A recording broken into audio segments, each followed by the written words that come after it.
ese aplauso a Él. Apláudale, apláudale, apláudale.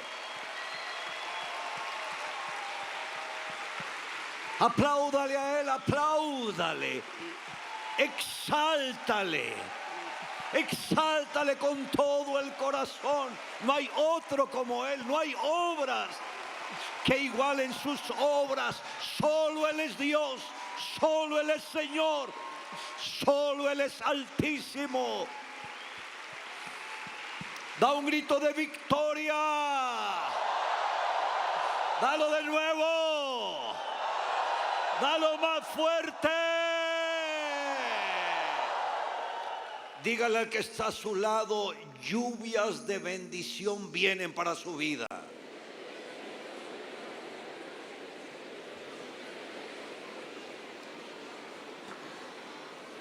Pueden tomar sus asientos.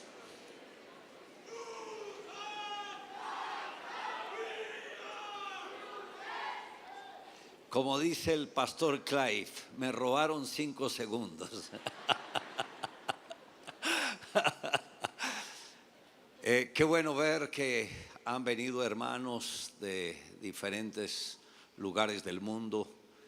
Esta es nuestra gran convención, que es un tiempo de coinonía, de compartir, de intercambiar experiencias y de crecer espiritualmente. Un aplauso al Señor por todos los que hicieron ese tremendo esfuerzo para estar acá con nosotros.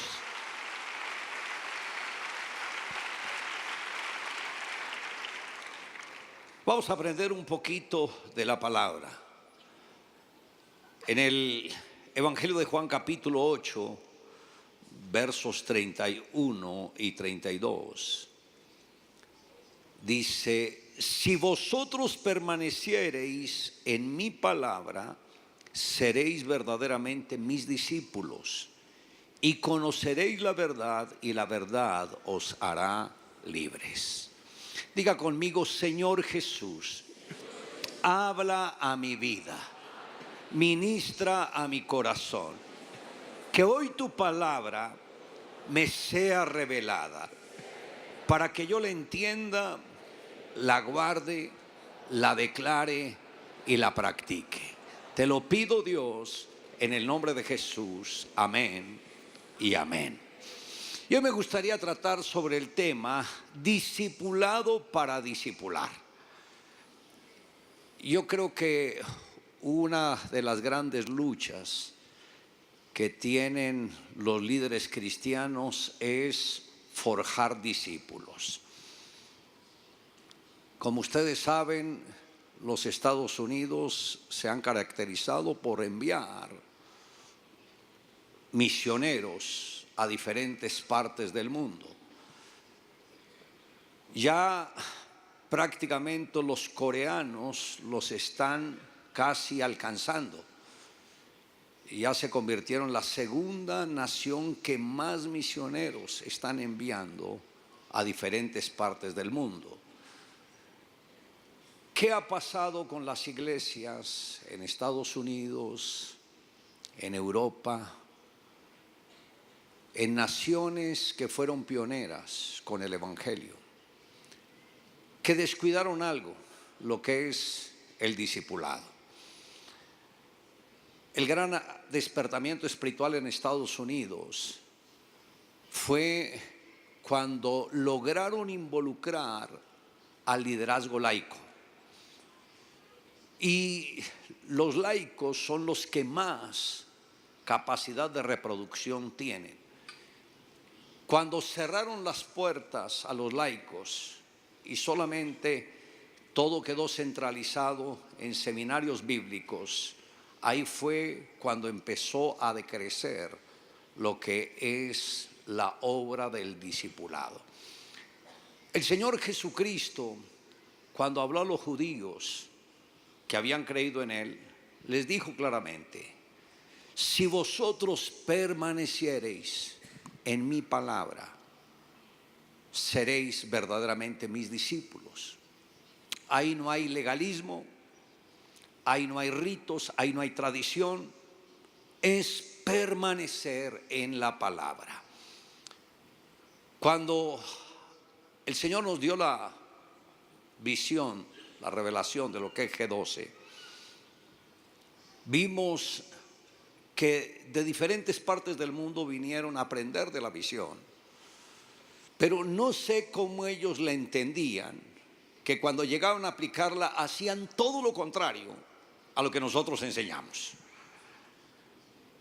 Y me encontré con testimonios de que personas en los encuentros llevaban ataúdes para decretar que era la muerte espiritual. Hacían cantidad de cosas que nunca nosotros enseñamos. Y decían, es que eso es G12. Cuando G12 nada tiene que ver con esto. Otras personas venían y nos decían, pastor, establezca reglas muy claras. Y les dije, no, porque la visión no puede ser rígida, es flexible. Porque en el momento en que dejemos algo rígido, se puede convertir en una ley. Y la ley mata, el espíritu vivifica.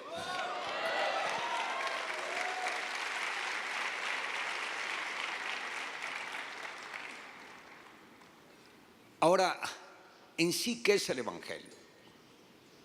¿Qué es la palabra? Jesús dijo, yo soy la palabra. Y el hombre más sabio de todos los hombres,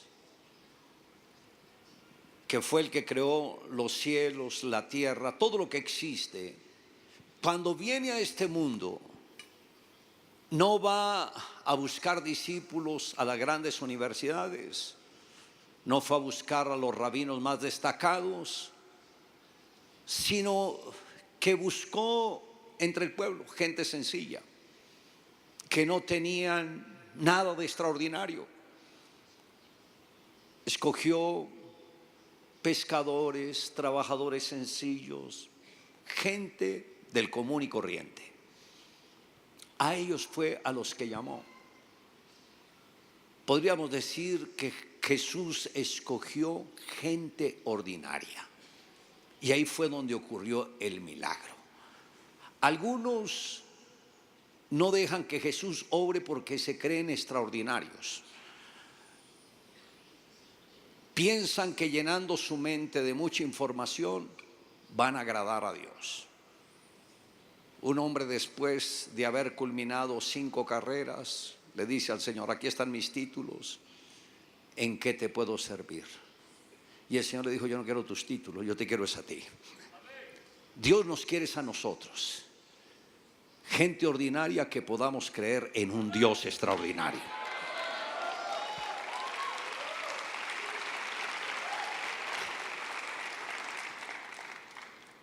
Estas personas que Jesús escogió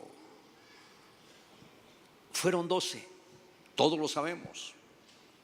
Pero ¿por qué 12? Solo piense esto: la máxima autoridad de todo el universo,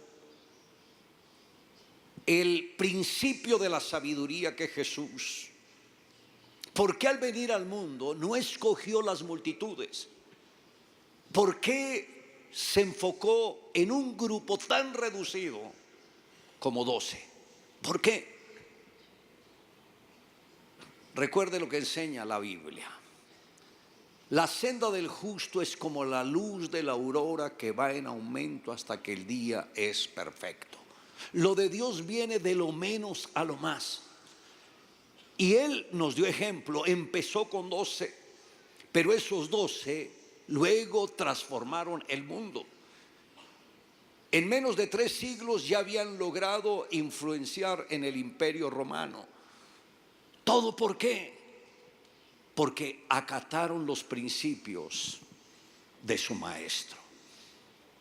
Jesús, al compartir con estos 12, hizo lo que normalmente debe hacer un padre con sus hijos, que es formarlos. Nuestro quinto hijo, Matías, ya tiene 8 añitos. Siempre había criado niñas, no sabía qué era criar un niño. A mí se me ha olvidado cómo yo era de pequeño. Y cuando llegó Matías, me encontré ante otro mundo. Y los que tenían hijos varones, yo les preguntaba, ¿y cómo lo hacen? ¿Cómo lo hacen? Con un temperamento, un carácter tan fuerte. Yo le decía algo y se me encaraba. Yo, Dios, dame sabiduría. No quiero herirlo, no quiero maltratarlo, pero tampoco puedo pasarle por alto esto. Un día le dije, Matías, si sigues haciendo esto, te voy a castigar. Yo te castigo a ti.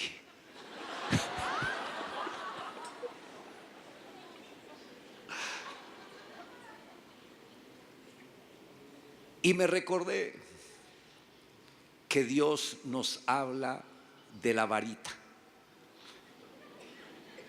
Corrígelo con varita. Con varita. Y puse la varita ahí en la casa. Escogí una muy sencillita. Como a Matías le gusta la batería, escogí una de las varitas de la batería. Una baqueta. Pero cuando lo iba a corregir no encontraba las baquetas por ningún lado. Él las escondía y se reía. Apelé a otra estrategia, el cinturón. No lo podía esconder. Y me dice, papi, ¿no tienes la varita? Le dije, no, pero tengo un sustituto, el cinturón. Disciplinarlo no es tarea de un día, de 2 días, de 3 días, de 1 año. Me tomó los 5 primeros años formándolo noche y día. Es un trabajo continuo. Mi esposa, ella es solo corazón. Y cuando Matías hacía algo fuerte, ella lo castigaba. Tomaba una varita más pequeña, el cepillo de dientes, y con eso lo castigaba. Y Matías, y luego se reía.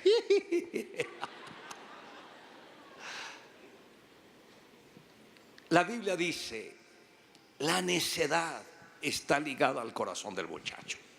La vara de corrección la alejará de él. Uno tiene que aprender a disciplinarlos.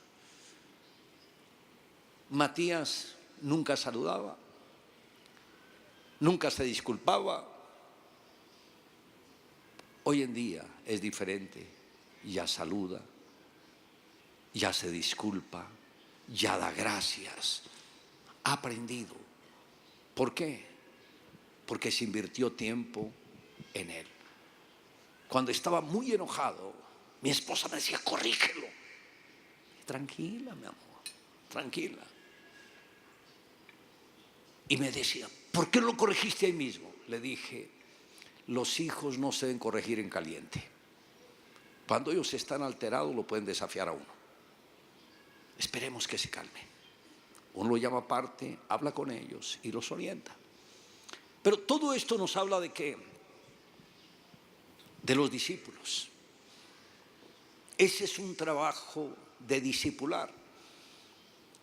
Los discípulos son indisciplinados, no ven las cosas del mundo como malas, todo lo ven normal. En las actividades de fin de año se le pueden perder, pueden hacer algunas travesuras y lo ven como lo más normal. Uy, pero no es para que se escandalice. No, pues sí, pues una salidita así, pues yo creo que no es mal, uno se va a condenar por eso. Ay, pero le toca al líder discipularlos, formarlos, invertir tiempo en ellos. Y eso fue lo que hizo Jesús con los 12. 3 años y medio, noche y día. Y aprovechaba cada circunstancia para corregirlos, para formarlos. Tenía que tomar un niño y decirles: vean, si no os volvéis y os hacéis como niños, no podréis entrar al reino de los cielos. Bueno, yo creo que no era un niño como era Matías, porque él era bien fuerte. Pero los niños son puros, son inocentes, nada hacen con malicia, aunque tengan su temperamento. Y el Señor siempre estaba formando, porque ese es el trabajo. ¿Qué piensa de una iglesia donde no hay formación? Ayer que se me acercó una persona mientras estamos en la reunión: pastor, ¿puede orar por mi matrimonio? Y yo le dije: ¿qué pasa en su matrimonio? Estamos separados.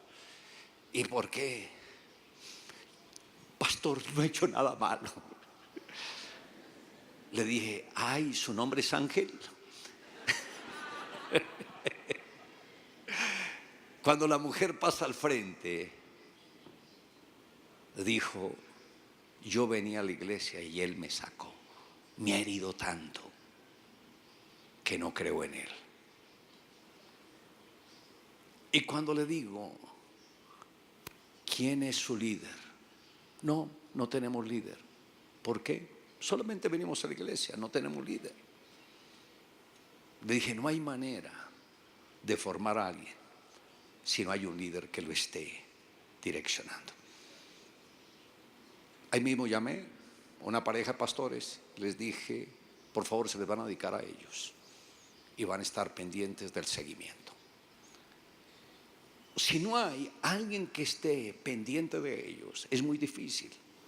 Ahora, para formar, piensa un hogar que tenga varios hijos. Por ejemplo, mi madre, ella tuvo 12 hijos. Yo creo que ahí fue donde nació la visión.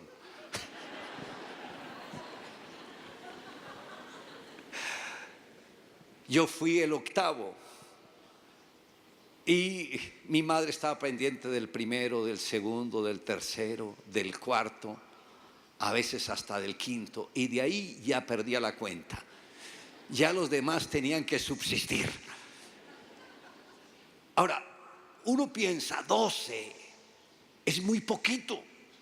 No, si hubiera conocido a mi madre, te diría: no es muy poquito, es mucho. Trabajar con 12, invertirles el tiempo, saber cómo hacen su vida devocional, saber si oran, si leen la palabra, saber si siguen toda la dirección, no es fácil. Por eso el Señor Jesús se enfocó en 12. ¿Por qué el hombre más sabio que jamás ha existido se enfocó en 12? Si Él lo hizo, ¿por qué nosotros queremos hacer más que Él? El apóstol Pablo dijo: Cristo nos dio ejemplo para que anduviese, eso lo dijo Pedro, Cristo nos dio ejemplo para que anduviésemos en sus pisadas. Y Pablo luego dijo: sed imitadores de mí, así como yo lo soy de Cristo. Pablo, cuando llegó a Éfeso, encontró a algunos discípulos y dijo que eran como 12. Y lo primero que les preguntó fue: ¿fuisteis bautizados en el Espíritu Santo? Y yo dije: ni siquiera sabíamos que había Espíritu Santo. Y Pablo los orientó y les ministró. Luego Pablo tiene un discípulo que es Timoteo. Y Timoteo viene a ser como la otra generación. O sea, el equipo de 12 es una generación y los discípulos de ellos, que son los 144, son otra generación. Y Timoteo viene a representar esa otra generación. A esa otra generación Pablo le transmite sus enseñanzas. Y vean lo que le dice. Eso está en 2 de Timoteo, capítulo 2, verso 2. Lo que has oído de mí ante muchos testigos, esto encarga a hombres fieles que sean idóneos para enseñar también a otros. O sea, no lo envía a que haga un discipulado sin ninguna dirección. Le está diciendo, tienes que prestar atención a lo que yo te estoy enseñando. Lo que has oído de mí. Eso que yo te he enseñado es lo que tú debes transmitir. El discípulo no debe enseñar su propia doctrina. Tiene que ajustarse a la doctrina del líder. Dentro de el equipo de los discípulos que tengo, todos son nivel pastoral. Ellos pueden hilvanar poderosos mensajes, pero cuando nos reunimos hay una directriz que se les da. Y esto es lo que ellos deben enseñar a los discípulos. Y ellos lo deben reproducir a los otros discípulos. Y así es como se mantiene la pureza de la visión. Lo que has oído de mí. Es como cuando el Señor le habló a Adán. Y le dijo a Adán, aquí está la Biblia. Y le entregó la Biblia. Y toda la Biblia que Adán tenía eran 2 versos. De todos los árboles que hay en el huerto podéis comer, pero del árbol de la ciencia del bien y del mal no comerás, porque el día que de él comas ciertamente morirás. ¿Qué tenía que hacer Adán? Todos los días leer ese texto. Mantenerse fiel a esa palabra. Esa era toda la Biblia que tenía. No podía desviarse. Después que Adán peca, el Señor lo llama. No lo encontró en el huerto. Adán, ¿dónde estás tú? ¿Por qué el Señor lo tuvo que llamar? Es como si un padre deja a su hijo en la zona kids, que es el lugar donde los niños ahí son enseñados, y va y no lo encuentra, empieza a preguntar, ¿dónde está mi hijo? Si yo lo dejé acá, aquí debe estar. El Señor había dejado a Adán en el huerto y no lo encontró. No está. Y luego sale Adán y, Señor, aquí estoy. No estaba en el huerto porque el pecado lo sacó del huerto. Por eso no estaba en el huerto.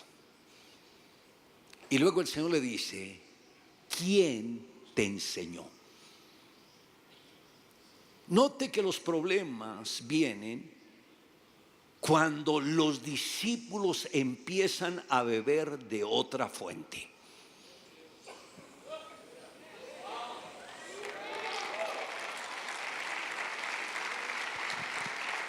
¿Quién te enseñó? Tuve un discípulo que encontré que estuvo haciendo cosas fuera de orden, incurrió en pecado. Cuando escuchamos todo esto, quedamos sorprendidos. Y la pregunta era, ¿quién te enseñó? Luego entendí. Escuchó a un predicador muy conocido, muy popular, que su enseñanza fundamental es una tergiversación de la gracia. Y que habla que la persona una vez es salva, para siempre es salva, no importa lo que haga. Y ahí es cuando la naturaleza carnal se acomoda y se amolda a este tipo de doctrina y dice, esto me gusta más que la que me enseña en la iglesia. Uy, aquí me dan ciertas libertades. Y eso prácticamente lo descalificó. Porque lo tercero que el Señor le dijo a Adán fue: tienes que dar cuenta de tus hechos. Todo lo que el hombre sembrare, eso también segará. Un discípulo que no se someta al líder no es discípulo.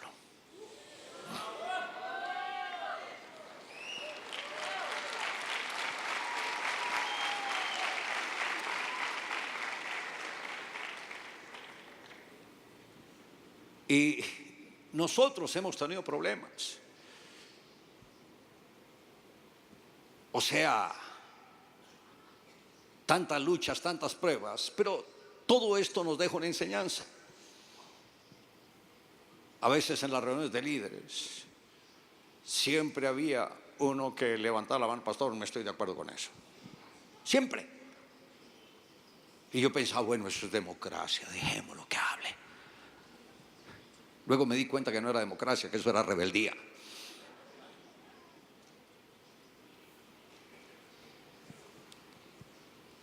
Porque el discípulo nunca argumenta contra su maestro. Nunca.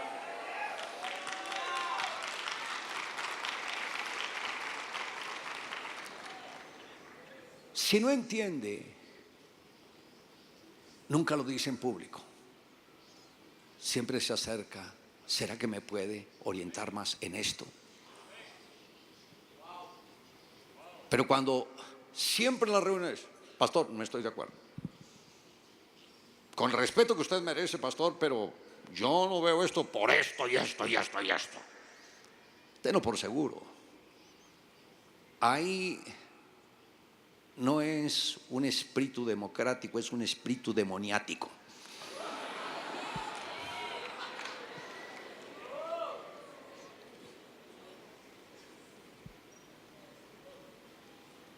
Los discípulos siempre se sometieron a Jesús, pero había uno que nunca estaba de acuerdo. Cuando una mujer fue y puso perfume en los pies del Señor, ese discípulo: no estoy de acuerdo. Ese perfume se debió haber vendido 300 denarios y con eso se ayudaría a los pobres. Vean, Jesús pudo haber dicho: bueno, eso es democracia. Mujer, deja el perfume y ve y lo vendes. No. Pero el Señor no contendió con él, porque el Señor ya sabía el corazón. Con qué humildad el Señor le dijo: a los pobres siempre tendréis con vosotros, pero a mí no siempre me tendréis. Deja que esta mujer termine su obra. Está ungiendo mis pies para la sepultura. O sea, Jesús fue paciente con los rebeldes. Y yo he tenido acá rebeldes, y Dios me ha mostrado el corazón de ellos antes de que la rebelión salga al clímax.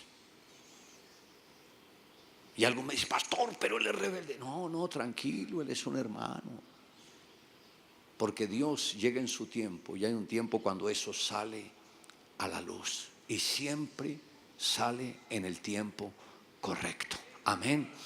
Diga aleluya.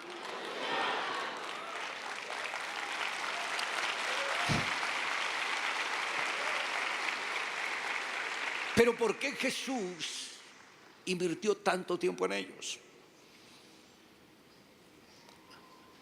En el libro de Eclesiastés, en el capítulo 1, verso 15,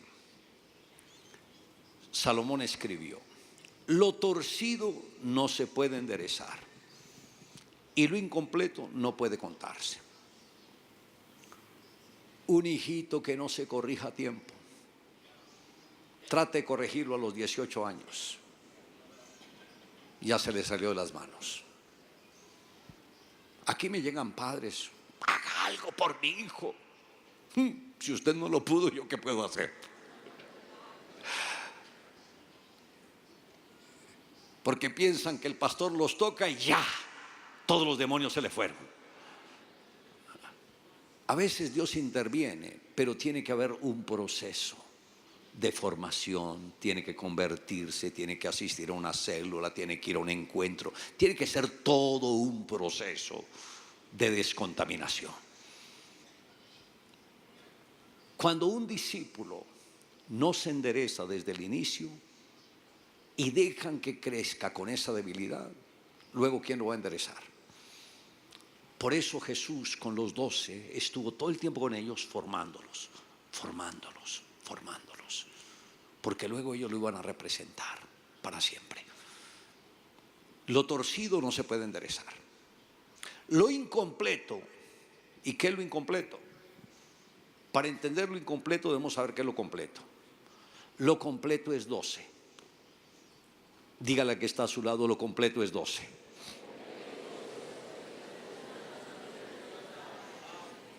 Imagínese, si no estuvieran los 12 meses del año, ¿cómo hablaríamos de tiempo? ¿Cómo se gobernaría el tiempo sin 12 meses? Pero Jesús dijo algo. ¿No tiene el día 12 horas?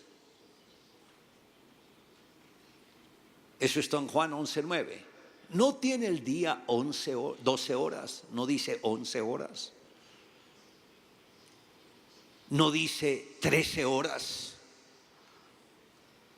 Ahora, parafraseemos un poquito este verso. En vez de decir día, digamos líder.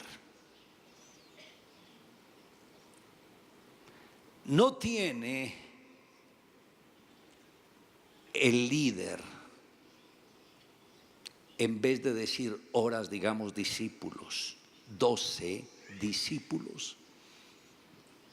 El líder representa luz. Recuerde que Jesús dijo: vosotros sois la luz. Y cuando dijo la luz, es que somos la única luz. Si nosotros no alumbramos como Jesús, no hay nadie que alumbre. Nosotros somos la luz.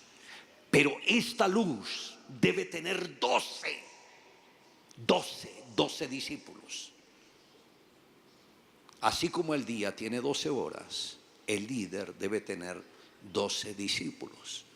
Por mucho tiempo tuve líderes de mis 12 que cuando le decía ¿cómo hace? Que muy bien, muy bien. Muy bien porque tenían 7. Muy bien porque tenían 6. Otro me dijo súper bien porque tenía 18. Súper bien, pastor, súper bien. Vamos creciendo, quiero llegar a los 100. No es llegar a los 100. No por correr más rápido llegamos más lejos. Hay que correr, pero correr con estrategia. Debemos enfocarnos en 12. En 12. Note que hay que hacer un cambio acá. 12. Pastor, pero la gente necesita de la palabra. Yo tengo que enseñarles. Jesús pudo haber dicho lo mismo y haber hecho lo mismo, pero no lo hizo. Todas las multitudes le seguían, pero Jesús solo se enfocó en 12. Cuando entrevistaron al doctor Billy Graham, le hicieron una pregunta: si usted fuera pastor principal de una iglesia numerosa en una ciudad, ¿cuál sería su plan de acción? Esta pregunta se la hizo Robert Coleman. Y él le respondió: una de las primeras cosas que haría sería rodearme de un grupo de 10 o 12 personas que se reúnan varias horas por semana y paguen el precio. Les costaría algo de tiempo y esfuerzo. En un periodo de varios años, yo les compartiría todo lo que tengo. Así tendría 12 ministros de entre los laicos, que a su vez tomarían 8 o 10 o 12 o más para enseñarles. Conozco 1 o 2 iglesias que lo están haciendo y la congregación está revolucionada. Creo que Cristo estableció este patrón, invirtió la mayor parte de su vida en 12 hombres. No pasó este tiempo con una gran multitud. De hecho, me parece que cada vez que tenía una gran multitud, los resultados no eran muchos. Me parece que los grandes resultados que logró en sus encuentros personales y en el tiempo que pasaba con los 12 fueron extraordinarios. Esto fue lo que dijo el gran evangelista Billy Graham. Pero como él no era pastor, como era evangelista, no lo hizo. Pero él entendió. Cuando yo leí esto, lógico, esto yo lo leí muchos años después de haber iniciado la visión. Y yo pensé, él tuvo la revelación del gobierno de los 12. ¿Por qué los pastores no lo captaron, no lo entendieron? Ahora, piense esto. Si ustedes, cada uno de ustedes, no importa si es pastor, si es líder o es un miembro común, hace lo mismo que hizo Jesús y se enfoca en 12 personas formadas, 12 personas comprometidas 100% con Jesús, 12 con la misma pasión de ganar que tuvo Jesús. Si se enfocan en estos 12, ¿ustedes no creen que podríamos transformar el mundo entero? Lo podríamos hacer. Lo podríamos hacer. Dile que está a su lado, lo podemos hacer. Lo podemos hacer. Dale un aplauso a Jesús.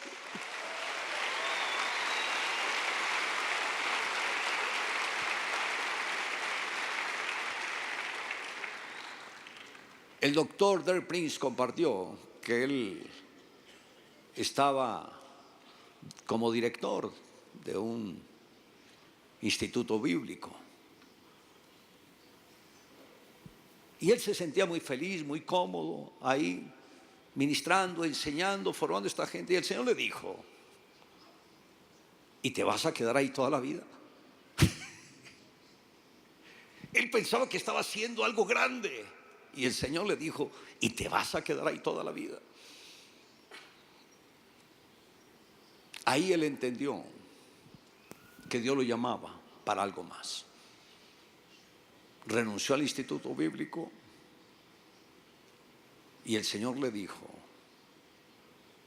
será predicado este evangelio en todas las naciones de la tierra y vendrá el fin. Y él entendió que tenía que predicar el evangelio, que tenía que predicar. Y dice, después de que salí de ahí, fue que empezamos el programa radial.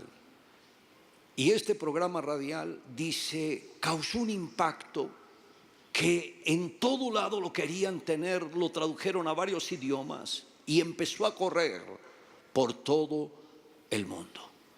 Porque Dios le puso esa carga. Si tú callas y no predicas, no hay manera de que Cristo venga. Los que están deteniendo la venida de Cristo es la iglesia, porque no ha querido predicar, no ha querido hacer discípulos, no ha querido reproducirse, no ha querido multiplicarse. Pero eso es lo que nosotros tenemos que hacer ahora, levantarnos y discipular. Ahora, la mejor manera de reproducción es a través del discipulado. Jesús dijo, discipulad naciones enteras.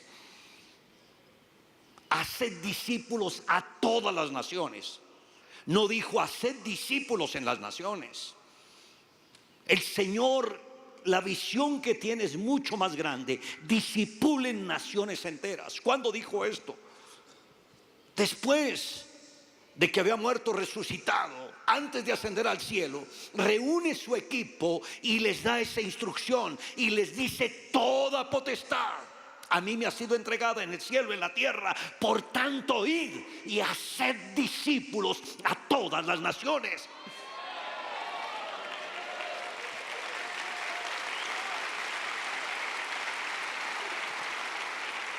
Y todos sabemos que la palabra discípulo viene de disciplina.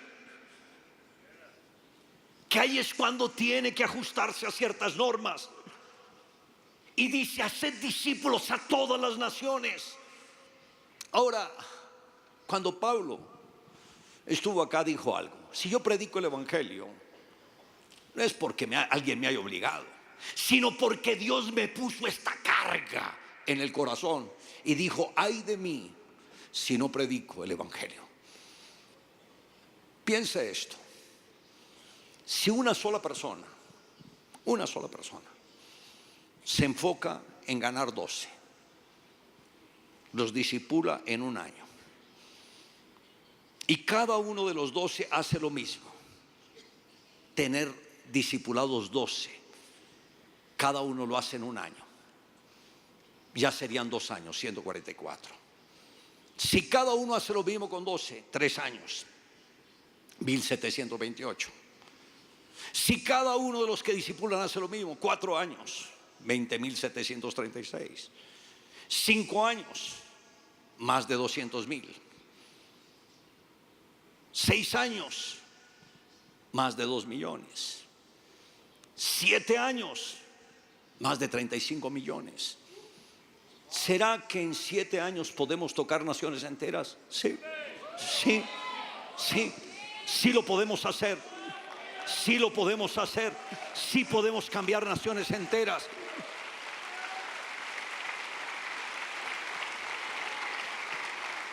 Pero ¿qué se requiere? Que cada discípulo adquiera la pasión. Por eso Pablo le dice a Timoteo: lo que has aprendido de mí, esto encarga ¿a quiénes? A hombres fieles. No le invierte el tiempo a los infieles.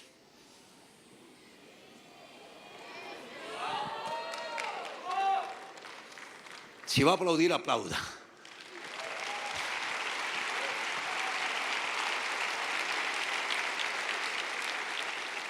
¿Y qué es un infiel? Mírelo en el hogar, mírelo en los negocios, mírelo en su contacto, compromiso con la iglesia. O sea, al discípulo uno no tiene que estar rogando: por favor, venga hermano, venga. Al principio, mientras es bebé, uno lo ayuda. Pero ya cuando tiene un grado de formación, él siente la necesidad y busca esa dirección. Pero ustedes tienen que enfocarse en hombres que sean fieles, pero no solamente fieles, que sean idóneos. Que sean idóneos, que sean diligentes, que sean preparados, que sean esforzados, que pongan de su parte. Yo me doy cuenta con los discípulos que tenemos acá: son esforzados, son valientes. Hace un año tuvimos acá al evangelista Reinhard Bonnke. Ahí fue cuando yo lo conocí. Y cuando estuvimos compartiendo con él, vive a 40 minutos de donde nosotros vivimos, allá en Estados Unidos. Me dijo: pastor, tenemos que reunirnos a almorzar allá. Claro, nos ponemos de acuerdo.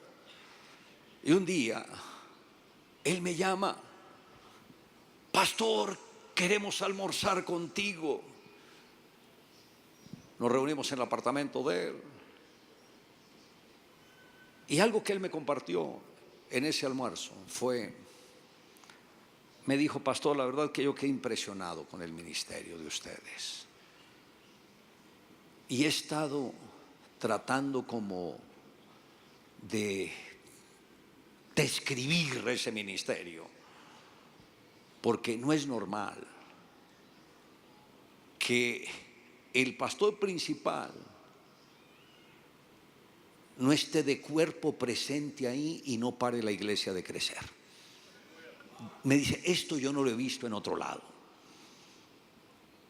Y he estado pensando y pensando y pensando cómo definir ese ministerio. Y dijo: hasta que lo entendí. Cuando David se enfrentó a Goliat, le quitó la cabeza. Pero luego David entrenó un ejército y los convirtió en expertos en derribar gigantes. Y ellos fueron los que mataron a los hermanos de Goliat. Y dijo: eso es lo que he visto en su ministerio, que usted no está, pero entrenó personas que están a su lado, que son los que están derribándole la cabeza a los otros gigantes. Y por eso es que la iglesia se mantiene creciendo.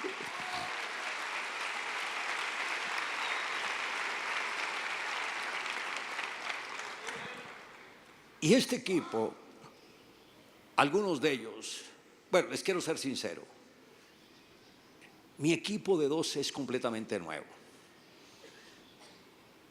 porque los que tuve antes ahora están conquistando otras naciones. Ya Dios los llamó a conquistar naciones. Otros están conquistando ciudades. Pero la mies es mucha, los obreros pocos. Hace años, como 30 años atrás, a mí me tocaba dirigir casi todas las células. Y estaba dirigiendo una de esas células, un grupo como de 30 personas. Y un día un señor que fue a comprar lo del desayuno, cuando regresó escuchó las alabanzas, todo, se acercó, se puso a mirar por la ventana, de un momento a otro terminó dentro en la sala con todo lo del desayuno, lo que había comprado. Le gustó, siguió asistiendo a la iglesia, luego empezó a prepararse, luego abrió una célula. En ese entonces no teníamos lo de la visión de G12, y la célula de él tenía como 30 personas. Hoy en día eso no lo hacemos, porque tienen que ser más pequeñas para que si crecen se multipliquen. Y luego que no vayan a conformar una iglesia de eso, porque algunos dicen: uy, ya tengo 70, voy a hacer una iglesia. Ya es donde se pierde la visión. Y tenía su grupo de 30 personas y él dedicado. Y yo viajaba una vez a la semana a la ciudad de Bucaramanga, porque estábamos empezando una iglesia allá. Y todas las semanas tenía que viajar. Y el grupo había crecido, teníamos como 300 personas.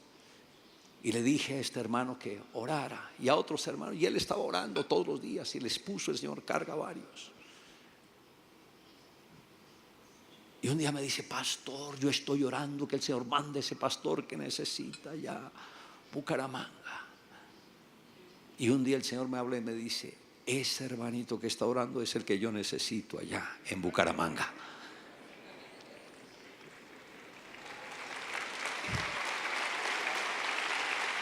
Y le dije: hermano, te vas para allá, tú vas a ser el pastor de Bucaramanga. Y digo: yo, pastor, no, déjame mi célula, pastor, de 30 personas. Le dije: no, Dios me habló. Llegó allá, qué tremenda bendición.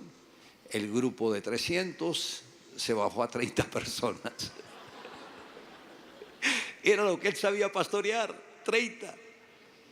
Pero se mantuvo, perseveró. Hoy en día tiene más de 5,000 miembros, 25,000 miembros.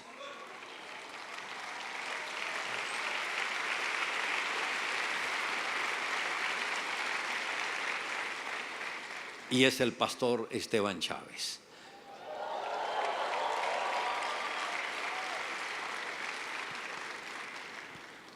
Y todo, ¿por qué? Porque tiene esos corazones fieles, esos corazones comprometidos. Cuando el Señor dijo a los judíos que habían creído en Él: si vosotros permaneciereis en mi palabra, seréis verdaderamente mis discípulos. Note que el contacto con la palabra tiene que ser permanente. Un día llegó un joven y me dijo: hermano, Dios me habló que me debería mover a otra iglesia. Y le dije: ¿cómo Dios le habló? No, yo abrí la Biblia y ahí me dio un texto y entendí que el Señor me estaba llamando a otra iglesia. Y le dije, ¿y cuál crees tú que sea la función de un pastor? ¿Acaso Dios pasa por alto la autoridad pastoral? Recuerde que la unción viene de la cabeza hacia abajo. Primero la revelación llega al pastor y luego a los discípulos. Nunca el Señor le da una revelación al discípulo para que se rebele contra el pastor. Y le dije, eso no es de Dios, porque escrito está, someteos a vuestros pastores, porque ellos son los que han de dar cuentas por vosotros, porque ellos velan por vuestras almas. Y le dije, se tiene que someter al pastor, no el pastor someterse a lo que se le venga a la cabeza. Amén. Ok, pastor, decía, ok.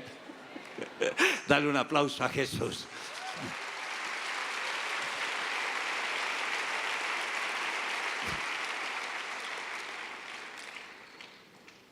G12. ¿Qué es G12? Hablemos un poquitico de G12. Cuando Dios me dio la visión del gobierno de los 12, yo vi el crecimiento exponencial. Yo vi la multiplicación en mi mente y me emocioné y dije, wow, Señor, me diste la llave para tener la denominación más grande del mundo. Y eso me dijo, hijo, tómalo con calma.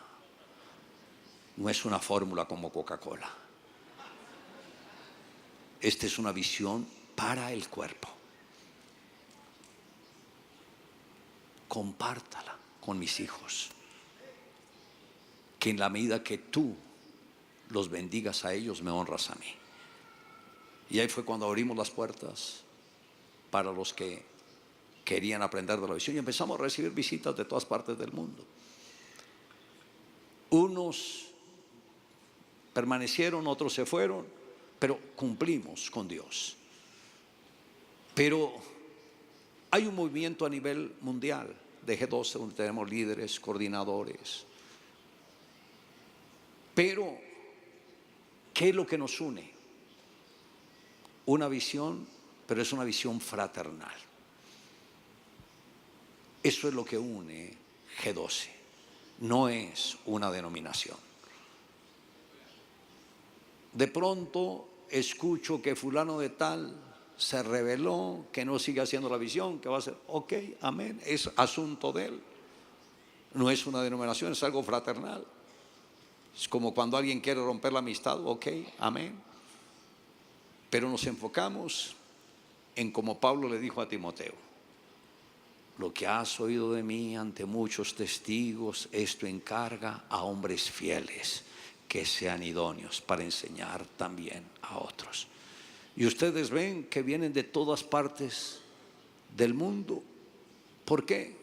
No porque es una denominación, no están honrando una denominación, sino porque saben que esta es una visión, que es la visión de Dios para ganar el mundo entero en este tiempo final.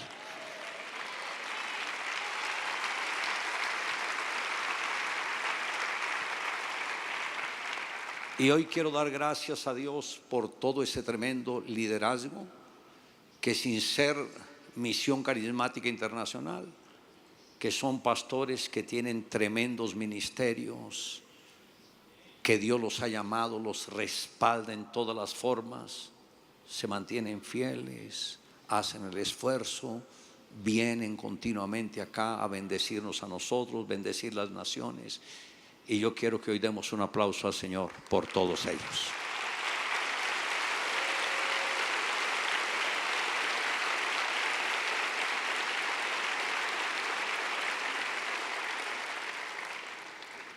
Nuestra visión es darles de lo que Dios nos ha dado, generosamente. Dios nos da revelaciones y las compartimos con el equipo. Antes de que terminara el año pasado, Dios me guió a hacer algo que nunca antes lo había hecho.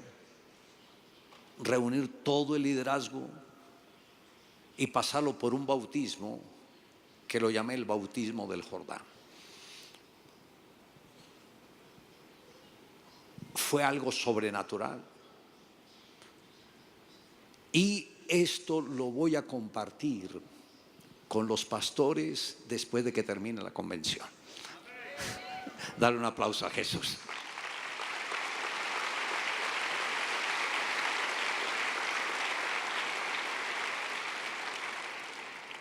Pero lo que el Señor me ha dado es toda una revelación. Y todo tiene que ver con la sangre de Jesús. Todo. Recuerde, y ellos le han vencido por medio de la sangre del Cordero y de la palabra del testimonio de ellos, y menospreciaron sus vidas hasta la muerte. No hay otra forma de que tú venzas a Satanás si no conoces el poder de la sangre de Jesús. La sangre de Jesús, lo dijo el doctor Del Prince, es el arma atómica de Dios. Con ella podemos derribar lo que sea. Y quiero que ustedes sean expertos en la sangre. Amén. Dale un aplauso a Jesús. Fuerte ese aplauso a Jesucristo.